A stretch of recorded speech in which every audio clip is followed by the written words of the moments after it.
Hello everybody, Chris Profi, Musically Obsessed. Today I'm going to talk about some hard rock and metal bands that you've probably forgotten about, or maybe you've never heard of before. But before we get into that, if you are new to my channel, make sure you hit the like and subscribe button so you can continue to follow my musical obsession. So as I said, today we're going to get into some hard rock and metal bands that have been new to me. So they're probably new to some other people out there. I know people like Aaron Mutha Alamare probably have all these albums that I'm going to show you, but here we go, right? And by the way, if you haven't checked out his channel, head on over to Aaron Mutha Alamare. This guy, he's got an amazing collection. Okay, so let's start with a band called Archangel. Okay, now this is the CD release.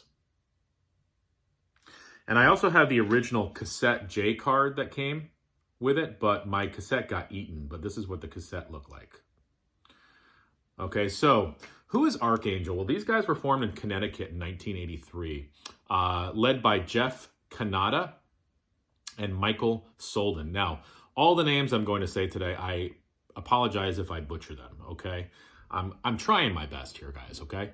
So Jeff Kanata was on vocals and guitar. He formed a band around him, and they released this. It was almost kind of like a super group of sorts, and they released this under the name Archangel. Now, unfortunately, it didn't really do anything commercially. A lot of people, record companies, thought it was too much like a Kansas or Boston sound, kind of with a harder edge, but they were like, all right, we've already got a Kansas and a Boston. So I would suggest if you are into that sort of AOR sound, but maybe harder edged, check out Archangel. Very, very cool band. Dig them. And this came out on the Portrait label originally. I believe that this is a reissue that I got through his website. Okay, this next band is so new and forgotten about, for me at least. I don't even know how to pronounce the name. This is a band out of the Netherlands. I was drawn to the cover, as you can see. Why? I don't know if this is pronounced Exorcist or Excisis. I'm not sure. You guys can let me know. As I said, this was a band from the Netherlands. They started in the 70s, kind of in the style of Rush. They were signed to Megaton Records, which was associated with Medusa Records. And reading up on them, I guess the band Loudness and Striper were also sort of linked to those record companies in the beginning as well. This has Michael Seatoff on guitars. This is just straight ahead heavy metal. This came out in 1986. If you are into mid-80s metal, check out this band. Really, really, really good stuff. And again, I'm not sure if it's Excisis or Exorcist, or maybe I'm pronouncing it totally wrong. Check it out, though. 1986 on Medusa Megaton Records. All right, next. This is a band that I had never heard of. Maybe you guys had. This is a band called Icon. And they were originally known as the Schoolboys. They formed in Arizona in 1979. This happens to be their fourth album. But, you know, again, I was drawn to the cover.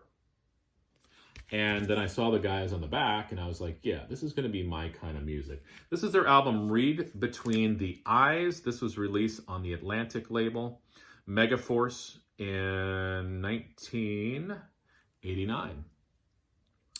So again, if you are into that harder-edged hard rock from the 80s, you're going to dig Icon. Okay, this was a band that, growing up, I don't think anybody I knew had this album. Again, Aaron Mutha Alamare probably had the album. Okay, so moving on. This next band, I was surprised to find out about this band. And this is another band that, how did I never know about them before? And the band is Arcade. Okay, and I have two of their releases. This is their 1993 self-titled, and this is their 1994 album just entitled A2, okay? Now, who is Arcade? It's got two big names in it, guys. You've got Stephen Pearcy on vocals from Rat, and you've got Fred Coury from Cinderella on drums. So yeah, it's a no-brainer. If you like Rat and Cinderella, check out the band Arcade. It's almost like an updated version of Rat and Cinderella. Really, really killer stuff. These guys should have been bigger. Arcade, check them out.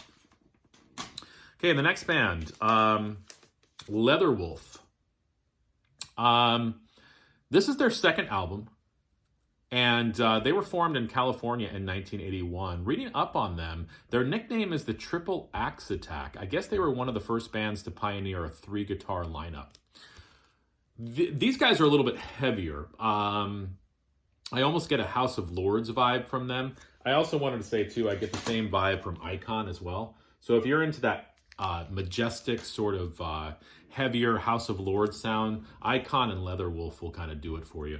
This came out on the Island label. And again, just great hard rock metal from the 80s, from a band that I never listened to growing up, but I'm checking out now, Leatherwolf. You guys know, I always have to throw an SST band in there. Now, we usually associate SST with punk, and you're right, but SST did have a band that did metal, and that band was Overkill. Now, this is not the Overkill that Ron Haggerty likes, led by Bobby Blitz. This is the SST Overkill.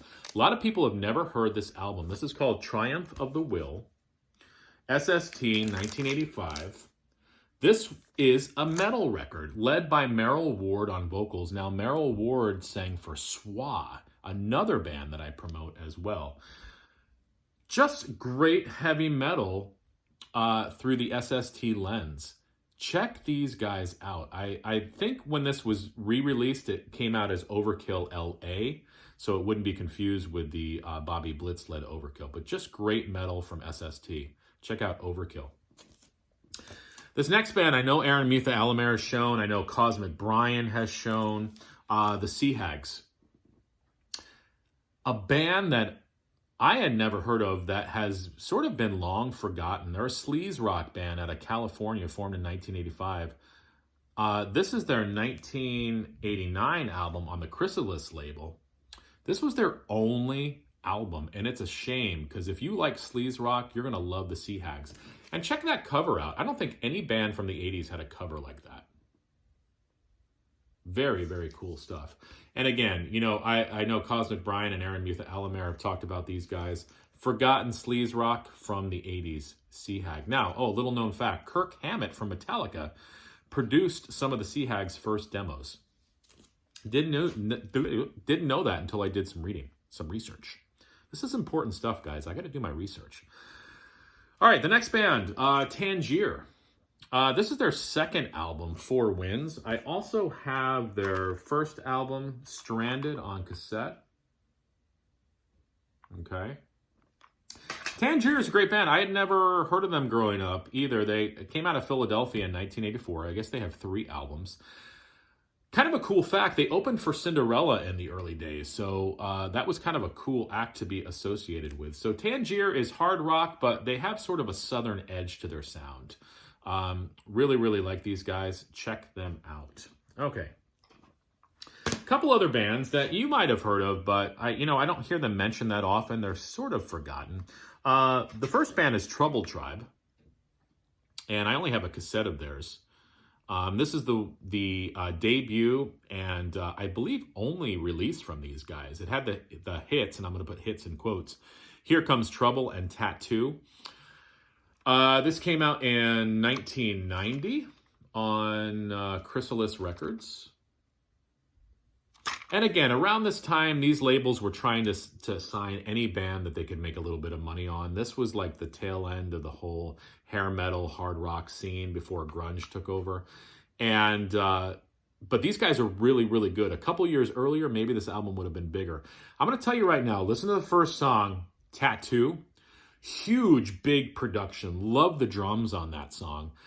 This is an album I want to get a little bit more familiar with, but like I said, from what I've heard, it's really, really good stuff. So if you were into that late 80s hard rock, heavy metal in the style of Warrant or Poison, or sort of with a harder edge, though, check out Trouble Tribe, 1990, and listen to the song Tattoo. All right, these last 2 were new to me as well. This is a Babylon AD, and this is their 1989 release. These guys came out in the 80s, of course, from San Francisco. The hit was Bango the Bells. So check out the song Bango the Bells. Love that song. Reading up on these guys, I guess the song on here, The Kid Goes Wild, was used in the trailer for RoboCop 2. So they had a little bit of success. Love these guys. Babylon AD. And the last band is Baton Rouge. These guys were formed in 86 in Louisiana. Makes sense, right? They have 2 albums. Kelly Keeling on vocals went on to be in Trans-Siberian Orchestra. So kind of a cool fact. I have there are 2 CDs, 1990s Shake Your Soul and 1991's Lights Out on the Playground. Okay, these were both released on the Atlantic label. Just another great forgotten 80s, late 80s, early 90s band, Baton Rouge. Check them out. So there you go, guys. Let me know. Like I said, a lot of you guys probably have these releases, but I know for me, I'm a big hard rock, heavy metal guy. I had never heard of some of these before, so I'm interested to see what you guys think. And it's snowing again here in Poughkeepsie, so if it's snowing near you, stay inside today. Listen to music. And if you have to venture out, be careful. All right, guys. Bye.